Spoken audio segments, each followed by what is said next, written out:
Okay, in today's Easter tip, let's talk about stories or testimonies, whatever you call it.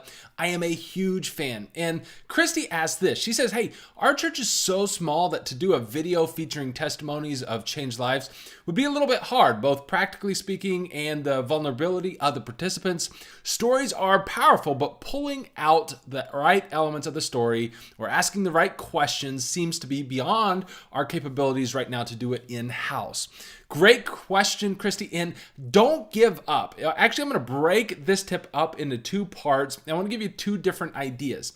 In this idea, I want to explain one thing that we've done at Summit Park Church that I absolutely love. It's another way to tell stories, but not have to be worried about doing that in video, and it's by doing a photo shoot. So what we would do when we started Summit Park Church is we would get people together. We'd kind of get a spot to do a photo shoot of people, families, couples, individuals. We would say, hey, we want you to write out your story about what God has been doing in your life.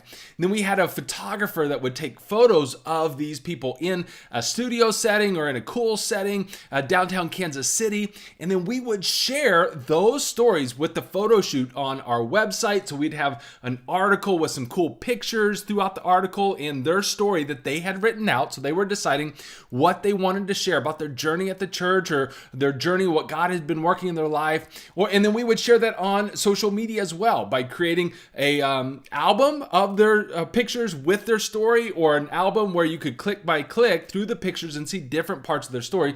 And it was so cool because it gave us tons of material to work with, to share on social media, to share what God was doing. But what's cool also to see people in the community coming to the church already feeling like they knew people. We're like, oh, I so related with your story because they had been checking it out on social media and websites. So don't get wrapped up that it has to be video. There's all sorts of other creative ways to capture stories and share what God is doing at your church.